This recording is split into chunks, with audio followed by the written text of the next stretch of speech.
nome é Liliana Rodrigues. Muitos de vocês vão se surpreender um pouco com essa palestra, porque tem a ver com café e não tem a ver com café, mas tem tudo a ver com café, né? A primeira coisa que vai acontecer é eu brigar um pouquinho com esse aparelho aqui. Eu sou jornalista, apresentadora, e há mais de 19 anos, meu marido e eu passamos a nos dedicar a essa fazenda aqui, a Fazenda São Luís da Boa Sorte, que, aliás, redundou no livro que está aqui, que eu vou passar para vocês folhearem, né? E conhecerem um pouco da nossa história. Bom, qual é o motivo da minha presença aqui? É contar um pouco da minha perplexidade e da nossa perplexidade enquanto os cuidadores e gestores da propriedade, de como o café foi influente na nossa vida, como é influente, como ele entrou nas nossas vidas e como a gente não sabe o que ele significou na vida das pessoas. O que representou para o povo escravizado, o que representou para nós brasileiros. Hoje o café é o líquido mais consumido no mundo, né? Quer dizer, tirando a água, o café, digamos, seria o segundo mais consumido no mundo. Então, o que eu vou contar para vocês é o seguinte, uma breve história do café no Vale e na Fazenda São Luís da Boa Sorte. A Fazenda São Luís da Boa Sorte, deixa eu ver se eu consigo. É essa aqui, ó. Voltar. É essa daqui. Ela tá linda, esplendorosa, maravilhosa, mas ela não era assim. Entretanto, ela faz parte de um ciclo muito importante, que foi o ciclo do café. As fazendas da região do Vale do Café, que foram mais ou menos em torno de 600, eram todas opulentas, se tornaram opulentas ao longo do tempo, por consequência da produção de café, que tornou o Vale do Café o maior produtor de café do mundo. Então, ela era assim, né? Voltou a ser assim, porque quando nós adquirimos a propriedade, ela tinha sido saqueada, roubada, enfim, uma série de coisas, e nós conseguimos recuperá-la. Ela estava aqui, ela é uma propriedade de... é para lá, né? De 1835, está aqui, ó. Fazenda São Luís da Boa Sorte, século XIX. Naturalmente, com aquelas palmeiras imperiais, enfim, toda aquela proposta da região do Vale do Café. E aí, vocês vão me perguntar, como é que surgiram... Voltei, parei, tá. Bom, aí eu vou dar uma paradinha na história da São Luís da Boa Sorte para contar o que o café, o nosso café, a bebida mais consumida no mundo, tem a ver com isso e com o Vale do Café, porque é uma coisa curiosa, eu fui muito boa aluna de história, eu estudei, sempre tirei 10, fui bacana, fui boa aluna e tal, não sei o quê. Mas quando eu coloquei o pé na Fazenda São Luís da Boa Sorte, eu não sabia de nada. Eu percebi que eu sabia, mas não sabia. Sabe quando você sabe, mas não assimila? Isso foi a história do escravizado na nossa vida. Me tocou profundamente, por isso, de vez em quando, eu conto aqui. Bom, o café chegou no Brasil no século XVIII. Acredita-se que tenha sido mais ou menos em meados de 1700, 1727. Ele veio primeiro, foi trazido, reza a lenda, a gente vai ver também, por um senhor chamado Francisco Palheta. A gente tem um café Palheta, não está me patrocinando, mas é um bom café, o Palheta, né? Primeiro ele foi lá para o Pará, né? E depois foi pelo Nordeste, até chegar no Rio de Janeiro. No Rio de Janeiro ele foi plantado nas encostas, inclusive no Alto da Tijuca. O Alto da Tijuca acabou sendo totalmente destruído pelo plantio de café. E aí ele foi todo replantado. Hoje foi o primeiro parque de reflorestamento do Brasil, mas isso é uma outra história muito longa. Um dia eu conto para vocês, se a gente tiver a oportunidade de se encontrar mais uma vez. Bom, o café, como a gente está vendo aqui, alcançou o Vale no final do século XVIII, mas o sucesso do café aconteceu realmente na década de 1820. Como eu falei anteriormente, a gente tem aproximadamente 600 fazendas na ocasião produzindo café. Não é esse o número de hoje, né? A alta produção foi associada ao sucesso do café no exterior, principalmente. O Brasil se tornou o maior produtor de café do mundo no século XIX. Quer dizer, a gente tem que imaginar que a gente está no XXI, como as coisas são difíceis. Ainda há pouco a gente falou sobre comércio solidário, né? Um palestrante falou como isso é difícil, né? Bom, enfim, a alta produção do café foi associada ao sucesso da bebida, como eu disse, no exterior, e teve como resultado o enriquecimento da região e, consequentemente, as relações com a realeza do Rio tornaram-se íntimas. Por quê? Porque o café começou, digamos assim, para o Vale do Café, o café foi um divisor de águas nos dois sentidos. No sentido de que ficou um legado muito negativo para a gente e no sentido de que alavancou o Brasil para frente, à custa, como eu vou falar aqui algumas vezes, que eu acho, da mão escravizada. Eu acho não, todo mundo acha, né? Enfim, é o legado que nós temos que carregar, a cruz que a gente tem que carregar. Nós e muita gente no mundo, né? Bom, os fazendeiros gostaram da história e construíram durante o século XIX casarões palacianos. Por que eles construíam casarões palacianos? Construíam casarões palacianos porque precisavam mostrar poder, e uma das formas de mostrar poder é trazer a alta corte do Rio de Janeiro que vinha para cá. É como se fosse um business, um negócio. Na verdade, não era como se fosse, era um negócio. Então, a corte vinha, e quando a corte chegava aqui, fazia um lobby dali, um lobby daqui, e os negócios alavancavam. Então, por exemplo, lá na fazenda, os proprietários da ocasião receberam o Conde D, marido da Princesa Isabel, que tinha a caneta na mão, que era um homem que era muito parceiro dela, a Princesa Isabel, que muito mais tarde aboliu a escravatura. Mas, enfim, então eles faziam um negócio. Por isso as fazendas cresciam. Dizem até na região que quando as fazendas tinham muitas janelas, significava muito poder. Vassouras, inclusive, se tornou uma região com alto comércio de vidraçarias estrangeiras, né? Mas isso é só uma curiosidade, né? A gente vai chegar no café. Bom, mas o que de fato aconteceu para essa região bombar, surgir e brilhar? Como eu disse anteriormente, essa é uma das máculas da nossa história. O número ainda não é certo por conta de registros que são muito precários, enfim. Quanta gente foi por lá e ninguém sabe quem eram essas pessoas, né? Mas estima-se que cerca de 1 milhão de escravizados passaram pela região. 1 milhão de escravizados. Escravizados de verdade, assim, escravos mesmo, né? E eles deram a vida deles trabalhando, porque a gente viu aqui uma pessoa que produz café contando que agora eles fazem a produção do café no morro, mas eles fazem terras planas, né? Fazem uma espécie de escada para conseguir colher o café. Naquela época não era assim. Então, muitas fazendas abandonaram a sua produção porque ela teria que ser feita numa planície. E os escravos estavam lá. Ninguém pagava, ninguém recebia. Então, aí disse, o senhor foi perverso, de fato ele foi, mas infelizmente era um hábito da época, né? Aí a gente está com uma foto de arquivo, né, da nossa produção histórica. Muito obrigada, Júlio Rocha e Jacira Lucas.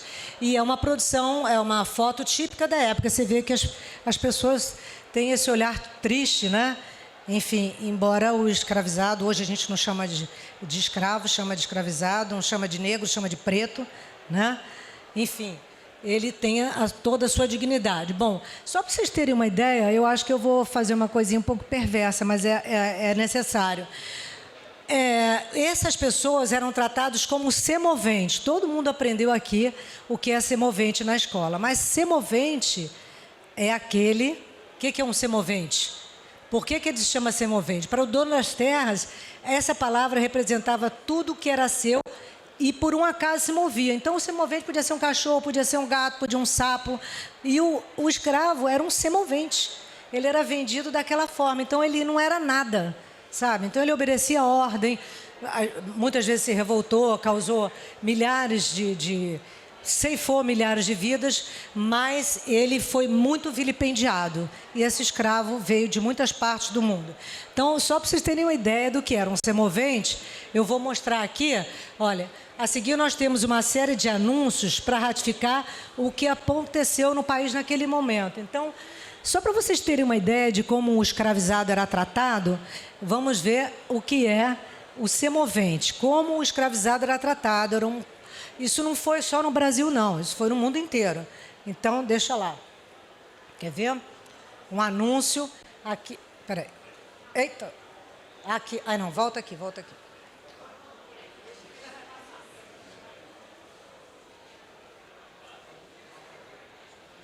Eita. Assim, ó. Tá vendo? Eu vou chegar pertinho que eu não enxergo muito bem, mas olha aqui, ó. Isso aqui eram anúncios de época que se publicavam em todos os jornais. Então, no jornal você publicava, era assim, vendo uma moto, vendo um carro, vendo uma motocicleta, vendo um apartamento, etc. Aqui se vendiam pessoas. Esse era o costume da época. A gente está mostrando isso para mostrar por que a produção cafeira bombou à custa de uma mão de obra que não era respeitada, né? E que trabalhava de graça, simples assim. Então, por exemplo, vendem-se 18 de ambos os sexos, próprios para serviço da lavoura, para ver e tratar no teatro tal. Esse aqui, 1.000 contos de réis, gratificação por cada escravo fugido. Essa era a proposta. Aí tem assim, vende-se uma mulata de 39 anos, com um filho de 3 anos, de cor clara. Ela tem um negrinho de 10 a 12 anos. Só para vocês terem uma ideia, vende-se em perfeito estado, cozinheiro de forno e fogão e boleiro. Pode-se dar para experimentar. Olha aqui. 2 lindos moleques para a lavoura, de 11 a 15 anos, ou seja, a molecada era vendida, de 11 a 15 anos, vendida na lavoura. A gente ainda tem aqui no Rio de Janeiro, em vários bairros, umas crianças sendo, da mesma forma, usadas pelos pais e, enfim, alguns com péssima intenção, outros por uma questão de sobrevivência. Então, moleques, mucama perfeita, cozinheira, lava, engoma, para ver e tratar, tal. Então, assim, precisa de uma escrava de mais idade, e assim eram os anúncios. Fugiu Joaquim Domingos Correia na cidade de Campinas e tal. Então, assim eram tratados os negros no Brasil, os semoventes. Então, desculpem falar sobre isso, mas é porque esse é um legado que nós, na Fazenda, procuramos trabalhar, inclusive com projetos históricos. Eita, pronto. Enfim. Errei de novo? Não. Tá certo. Bom, isso aqui é uma imagem que eu nem queria botar, sabe? Qualquer hora eu vou botar uma cruz aqui, não quero botar mais. Porque nem a criança pequena tinha culpa, nem a criança merecia isso. E eles brincavam, eles eram amigos até a idade de 15 anos, ou 14, ou 13, quando cada um, o escravo ficava escravo de outra pessoa e a criança ia estudar fora e deixava de ser amigo porque não interessava mais. Então, no fundo, é uma coisa que a gente faz. A pessoa brinca, às vezes tem uma babá, às vezes... Enfim, mas era assim. E, então, foi assim que o Vale do Paraíba enriqueceu. Hoje a gente chama de Vale do Café, né? Meu marido foi presidente do Preservale, Nestor Rocha, né? Com quem eu estou casada há 37 anos, e ele trabalhou muito essa marca. Eu acho legal isso, sabe? Agora, quero dizer também que nós não fomos pioneiros. Muitas fazendas trabalharam essa marca lá do Vale do Café, o Sebrae, inclusive, né? Temos umas parcerias inéditas. Bom, aí a gente vai pular essa etapa que eu já falei. Aí vieram as leis e uma delas acabou com o tráfico de escravizados, como eu falei, né? Isso na década de 1850. Junto com isso veio também a política de embranquecimento do Brasil. Mas essa é uma outra história, porque vieram outras pessoas, italianos principalmente, trabalhar aqui, tinham condições melhores, ganhavam terra, salários, mas, enfim... Deixa eu ver, pular aqui. Isso aqui é a foto. Isso é uma foto aqui de um terreiro de café. Normalmente era assim, né? A gente já sabe. Isso aqui é a colheita, né, do café. Lá na Fazenda São Luís da Boa Sorte, nós temos um terreiro de café, onde em frente hoje nós montamos... Olha aqui. Aí o que a São Luís da Boa Sorte tem com isso, né? Pois é, a São Luís da Boa Sorte era como eram muitas propriedades na época. Tinham 2 fazendas. Uma... Em geral, ficava para os filhos, né? Ficavam para os filhos. Uma se chamava São Luís e a outra Boa Sorte. A que está de pé é essa aqui, a Boa Sorte. A São Luís ruiu. Então, uma era de um dos proprietários, que era Francisco Gomes Ribeiro de Avelar, e depois passou para o irmão, que também é uma longa história, o Barão de São Luís, de Quintiliano Gomes Ribeiro de Avelar. Eles também produziram e exportaram café com mão de obra escravizada, enriqueceram, tiveram, acredito eu, que dentro dos seus projetos de vida tiveram seus valores, e, enfim, eram hábitos da época. A gente, enfim, tem que ter um olhar, não sei se de perdão ou de compreensão, mas era como era. né? Enfim, aí o que aconteceu? Como nós chegamos na fazenda, meu marido e eu, nós achamos, meu marido principalmente, achava que era uma loucura os descendentes dos escravizados na região não conhecerem a região, não saberem nada sobre a escravidão. Então, a gente começou a levar escolas particulares. Aí redundou nesse projeto aqui que eu trouxe aqui, ó. Nós criamos 2 personagens contando uma história em quadrinhos, né? Epifânio Moçambique e o Barão de São Luís. Se der tempo, eu conto a história para vocês, se não estiverem cansados. Acabamos fazendo um projeto educacional, levamos 14 mil crianças de escola pública. E essas crianças foram aprender, crianças que jamais tinham entrado numa propriedade particular, porque hoje a gente continua fazendo. Nós recebemos um prêmio do IFAM, como o melhor projeto escola do Estado, foi uma alegria, fiquei super feliz da vida, né, embora eu seja uma parcela mínima, né, isso, há um complexo aqui de trabalho.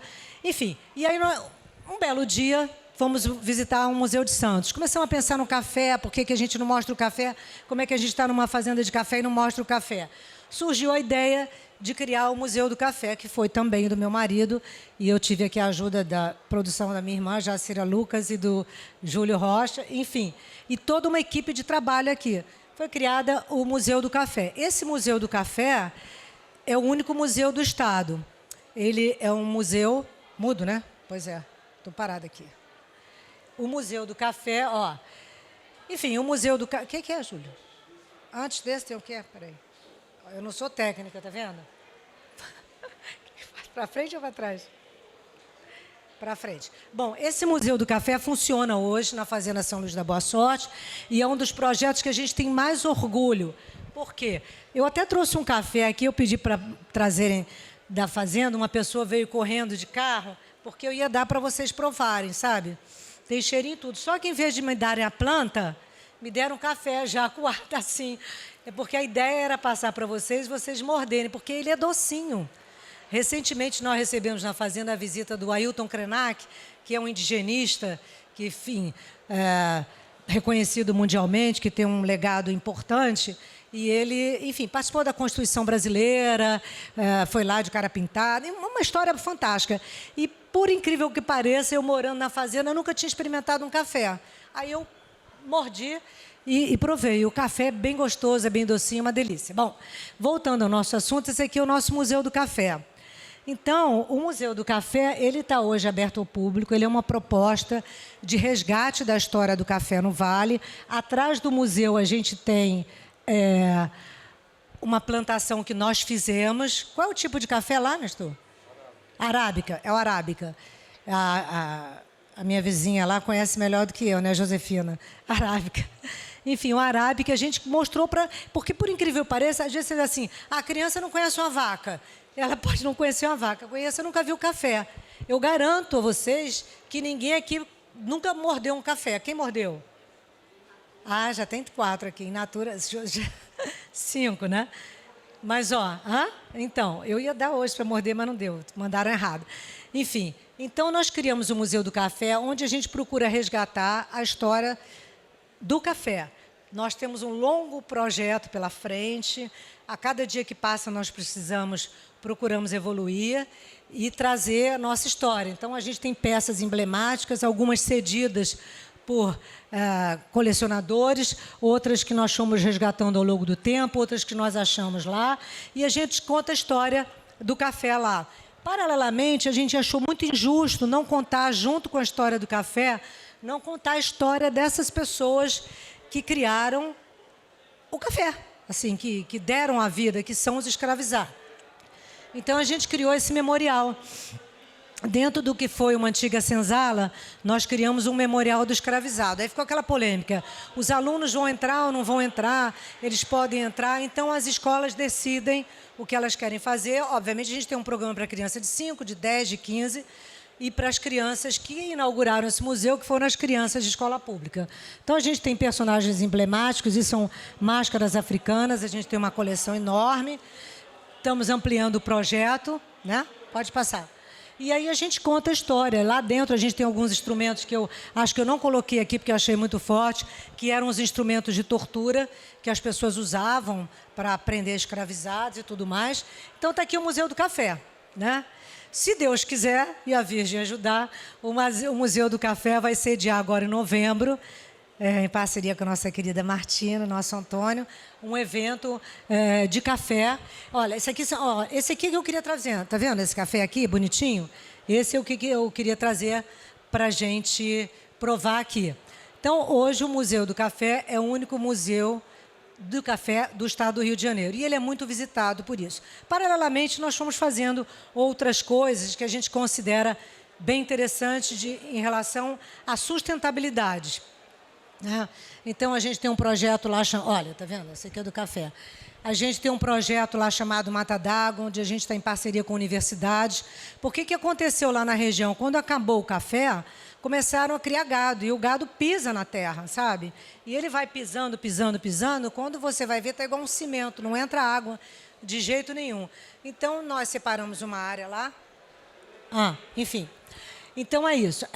Esse é o projeto Mata d'Água. É um projeto baseado num projeto que já existe na Bahia, de um suíço chamado Ernest Goltz, chama Projeto Mata d'Água. Então, a gente propõe educação como mola para a mudança, novas possibilidades para um desenvolvimento sustentável, que é esse projeto Mata d'Água. Então, o fundamental lá é mostrar a história do café, contar para as crianças, contar quem foram as pessoas que conseguiram fazer tudo isso, que deram seu suor e seu sangue. E, olha, essa aqui é a plantação nova agora. Essa está só para apresentação. Se Deus quiser também, a gente vai evoluir. E um dia desse, com a ajuda de todos esses patrocinadores que estão aqui, que são molas propulsoras para empreendedores, nós vamos conseguir fazer um produto de qualidade lá. Bom, então é isso, né? Ainda vai. Então vamos lá. O que mais? Passa aí, Júlio. Por favor. Sim. O que tem? Bom, esse é o nosso café, como eu falei. E o mais importante que eu queria dizer, enquanto a gente se acerta aqui, eu vou finalizar para não me alongar muito, essa é a Fazenda São Luís da Boa Sorte, que migrou muito para hotelaria, que era uma tendência da região. Então, eu queria dizer o seguinte, muitos fazendeiros, lá vocês já ouviram palestras aqui, conseguiram recuperar café, recuperar fazendas, outros evoluíram com a história, mas eu acho que o Vale do Café tem um legado importante para mostrar para os turistas, não só no Rio de Janeiro, como em todo o Brasil. E é isso que a gente está mostrando aqui.